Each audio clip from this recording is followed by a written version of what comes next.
Hi there, I'm Pulkit Khandelwal, a PhD student under the supervision of Professor Paul Yuskevich at the University of Pennsylvania. Today I'm going to talk about our ongoing work on brain mapping using deep learning and morphometry analysis in ultra-high resolution 7 Tesla ex vivo T2-weighted MRI of human brain hemispheres across neurodegenerative diseases. Please visit our posters at Wednesday, Thursdays 508 and 623. And connect with us at the following links. Also, check out our ongoing manuscript at the given archive link. I would like to acknowledge all the amazing co-authors and the excellent collaborators for all their support throughout this project. And this work is supported by the following NIH grant. Ex vivo MRI of the brain provides remarkable advantages over in vivo MRI by visualizing detailed neuroanatomy, linking macroscopic morphometric measures to underlying cytoarchitecture and pathology, by characterizing the underlying anatomy at the scale of subcortical layers. Furthermore, ex vivo MRI is not affected by head or respiratory motion artifacts, has less stringent time and specific absorption rate constraints, and usually do not suffer from distortion or tearing of the brain tissue. Some groups, including us, have developed methods for segmentation and analysis of ex vivo MRI, but efforts have largely focused on specific regions in the brain or at lower magnetic field strengths. Limited availability of ex vivo 3D MRI segmentation algorithms can be explained by a few groups focusing on whole brain ex vivo image analysis, hence limited availability of specimens, labeled ground truth segmentations, greater heterogeneity in scanning protocols, greater textural complexity, and more profound imaging artifacts than in vivo MRI.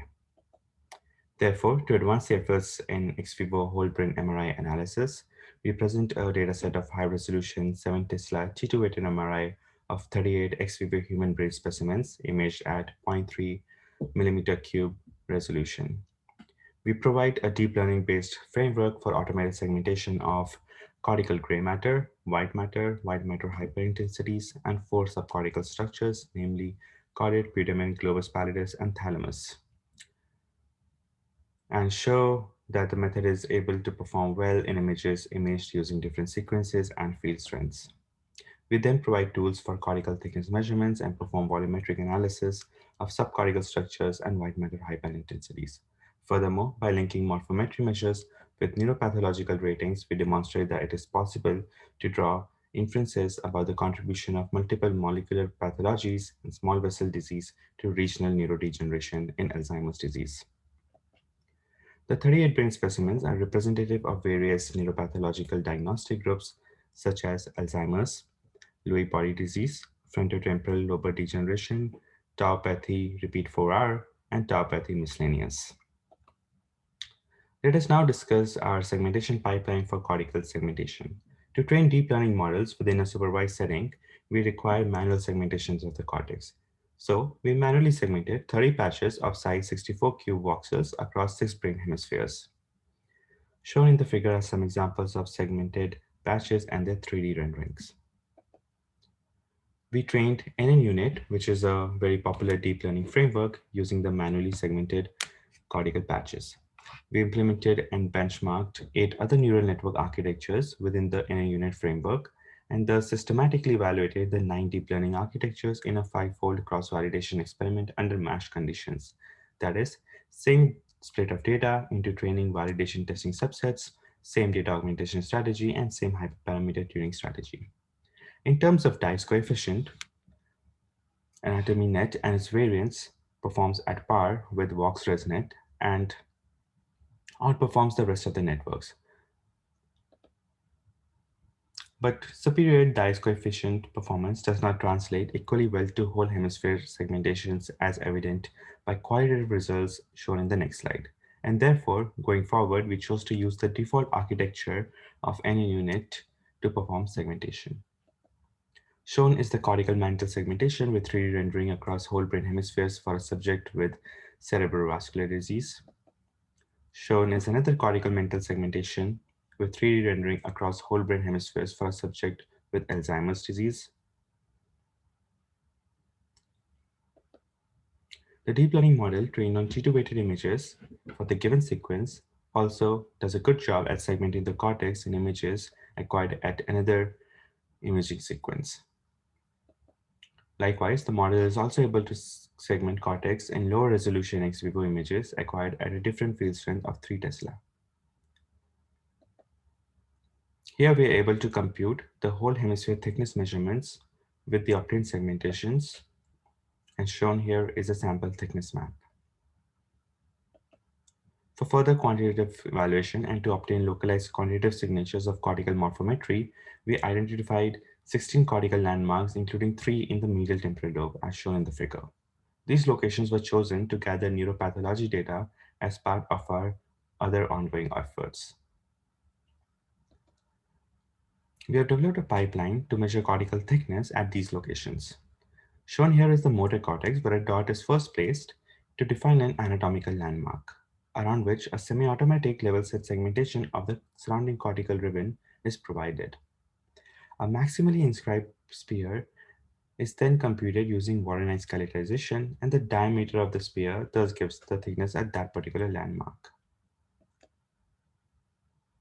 Shown are correlation plots between cortical thickness measured by automated NA unit on the y-axis and ground truth manual segmentations on the x-axis.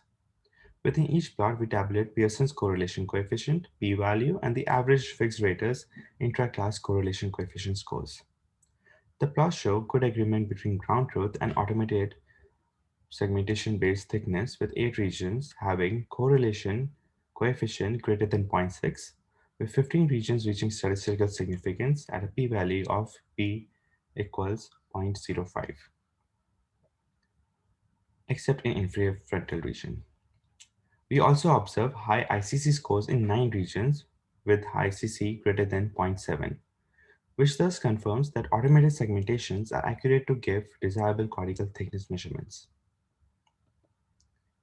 To link these thickness measurements with the underlying neuropathology data, we obtain neuropathology day rings on a scale of 0 to 3 for no or rare pathology to severe pathology for tau, TDP43, and neuronal loss proteins. We observe that thinner cortices are associated with greater tau deposition. In the top row, automated segmentation-based thickness measurements on the y-axis is correlated with tau pathology ratings on the x-axis for entorhinal cortex, anterior temporal pole, and anterior insula, contrasted with the corresponding manual user-supervised ground truth segmentations-based thickness measurements in the bottom row. Similar trends were seen between automated and manual correlations. Thinner cortices are associated with greater neuronal loss. Again, in the top row, automated segmentation-based thickness measurements with neuronal loss ratings for Brodmann area 35, ventrolateral temporal, and midfrontal cortex contrasted with the corresponding manual user-supervised ground truth segmentation-based thickness measurements in the bottom row. Similar trends were seen between automated and manual correlations, with BA35 and midfrontal regions reaching significance for automated segmentations-based correlations.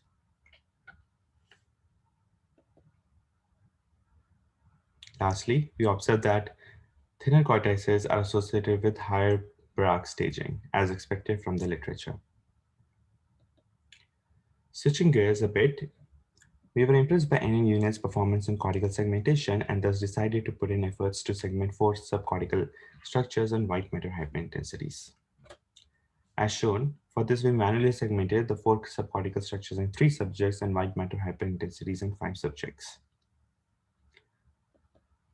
We then trained any unit on manual training data to obtain automated segmentations across the entire cohort for the 4 subcortical structures. Here are some examples across different diagnostic groups. Here are some examples of automated segmentations of white matter hyperintensities in pink. And some more pretty 3D renderings for you to appreciate. We also performed some preliminary studies that link volumetry analysis with different diagnostic groups and neuropathology ratings. Due to the small cohort size, we plan to continue to gather more data and get more concrete results in the future. Shown here are subcortical volumes which could differentiate amongst different diagnostic groups. We observed that smaller subcortical volume trended with more tau deposition. We observed that white matter hyperintensity volume could help differentiate different neurodegenerative diseases. Separately, atherosclerosis and arteriolosclerosis refers to the accumulation of proteins and lipid in blood arteries and are cerebrovascular disease pathology markers. We observed that the normalized white matter hyperintensity volume could distinguish healthy from CBD brains.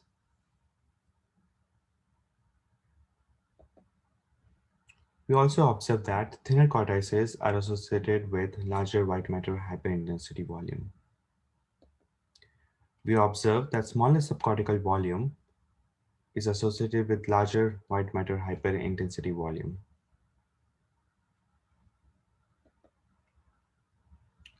In conclusion, we developed a framework for automated segmentation of cortical, subcortical structures and white matter hyperintensities and linked morphometry with neuropathology. In future, we plan to develop methods for registration between ex vivo and in vivo MRI, develop techniques for group-wide normalization of whole brain hemisphere ex vivo MRI, and topologically constrain the cortical segmentations. Thank you, and I hope you liked the talk.